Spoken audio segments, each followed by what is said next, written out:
નમસ્કાર મિત્રો, YouTube channel Nikesh Patel એજ્યુકેશનમાં સ્વાગત છે। જો મિત્રો તમે ચેનલ પર નવા હો તો ચેનલને સબસ્ક્રાઈબ કરો અને બેલ આઇકન પર ક્લિક કરો, જેથી નવા આવનારા વિડીયોની માહિતી તમને મળતી રહે। તો મિત્રો, આજે હું તમને એવા પ્રયોગો સમજાવવાનો છું કે જે તારીખ 4/4/2024ના રોજ લેવાનાર પરીક્ષામાં 100% આમાંથી પ્રયોગ પૂછાશે અને પ્રયોગ કેવી રીતે લખવાય પણ તમને હું પદ્ધતિસર સમજાવીશ। તો વિડીયોમાં બન્યા રહેજો અને ચેનલને હજુ સુધી સબસ્ક્રાઈબ ના કરી હોય તો ચેનલને સબસ્ક્રાઈબ જરૂરથી કરી દેજો। તો ચલો જોઈએ। પહેલો પ્રયોગ છે હેતુ ધ્વનિના પ્રસરણ માટે માધ્યમની જરૂર છે તે દર્શાવવું। તમારે હેતુમાં લખવાનું, પછી સાધનો લખવાના, કાચનો ગ્લાસ, સેલ ફોન, પછી તમારે આવી રીતે આકૃતિ દોરવાની રહેશે। આકૃતિ દોર્યા પછી પદ્ધતિમાં આવશે એક ધાતુ કે કાચનો ગ્લાસ લો, ખાતરી કરો કે તે કોરો છે। 2 તેમાં સેલ ફોન મૂકો, તમારા મિત્રને બીજા સેલ ફોનથી આ સેલ ફોન પર રિંગ કરવાનું કહો, રિંગ ધ્યાનપૂર્વક સાંભળો। 3 હવે કાચની દાળને તમારા હાથ વડે બંધ કરો। 4 તમારા મોંને તમારા હાથની વચ્ચેની જગ્યા પર મૂકો। 5 તમારા મિત્રને ફરી રિંગ કરવા કહો। 6 ગ્લાસમાંથી હવા ચૂસતા રિંગ સાંભળો। પછી પદ્ધતિ પૂરી થયા પછી તમારે આ રીતે અવલોકન લખવાનું રહેશે। અવલોકનમાં આવશે શરૂઆતના ગ્લાસ માટે સેલ ફોનની રિંગ વધુ સંભળાય છે। ગ્લાસમાંથી હવા ચૂસતા જઈએ તેમ સેલ ફોન રિંગનો અવાજ ક્રમશઃ મંદ થઈ જાય છે। પછી તમારે અવલોકન પછી નિર્ણય લખવાનો। નિર્ણયમાં આવશે ધ્વનિના પ્રસરણ માટે માધ્યમની જરૂર છે। બીજા નંબરનો પ્રયોગ છે, એમાં હેતુ છે પાણીમાંથી વિદ્યુત પ્રવાહ પસાર કરી વિદ્યુત પ્રવાહની રાસાયણિક અસર સમજવી। પછી સાધનો લખવાના, બીકર, કાર્બનનો સળિયો, બેટરી, ધાતુની ટોપી। પછી પદાર્થોમાં આવશે પાણી, NaCl।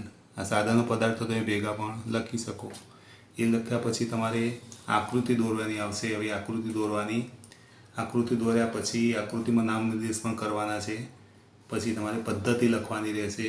પદ્ધતિમાં આવશે 1-2 નકામા સેલમાંથી સાવચેતીપૂર્વક કાર્બનના સળિયા બહાર કાઢો। 2 તેમની ધાતુની ટોપીઓને કાચ પેપર વડે સાફ કરીને તેના પર કોપરનો તાર વીંટાળો અને તેમને બેટરી સાથે જોડો। આ 2 સળિયાઓને આપણે ઇલેક્ટ્રોડ્સ કહીએ છીએ। 3 કાચના બીકરમાં એક કપ નળનું પાણી લો। 4 પાણીને હજી વધારે વાહક બનાવવા માટે તેમાં એક નાની ચમચી જેટલું મીઠું ઉમેરી દ્રાવણ બનાવો। 5 હવે આ દ્રાવણમાં ઇલેક્ટ્રોડ ઊભા રહે તથા ધાતુની ટોપીઓ પાણીની બહાર રહે તેમ ડૂબાડો। પછી પદ્ધતિ પછી અવલોકન લખવાનું। અવલોકનમાં આવશે અવલોકન કરતાં જણાય છે કે પ્રવાહીમાં વિદ્યુત પ્રવાહ શરૂ કરતાં કાર્બનના સળિયા પાસે પરપોટા જોવા મળે છે અને હાઇડ્રોજન વાયુ ઉત્પન્ન થાય છે। અવલોકન પછી નિર્ણય આવશે પાણીમાંથી વિદ્યુત પ્રવાહ પસાર કરી વિદ્યુત પ્રવાહની રાસાયણિક અસર ઉત્પન્ન કરી શકાય છે।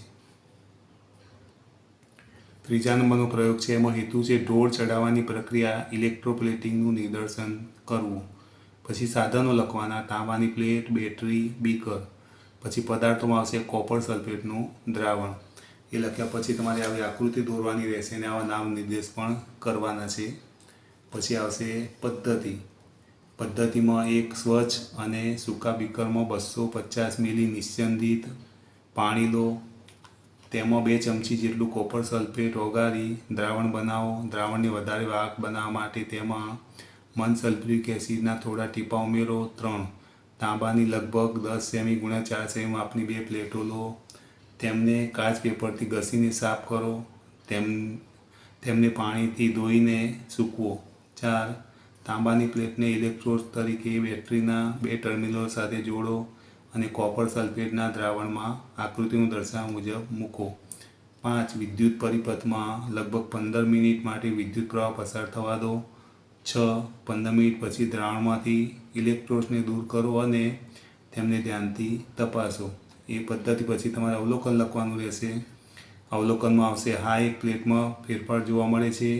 જે પ્લેટમાં ફેરફાર થયેલો જણાય છે તે પહેલાં કરતાં સહેજ જાડી થયેલી જણાય છે।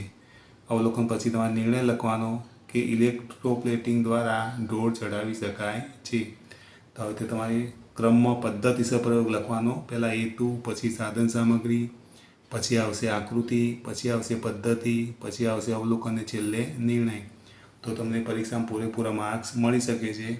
તો જે 3 પ્રયોગો સમજાવ્યા એમાંથી 100% પરીક્ષામાં પૂછાશે, તો તમારે તૈયાર કરી લેવા.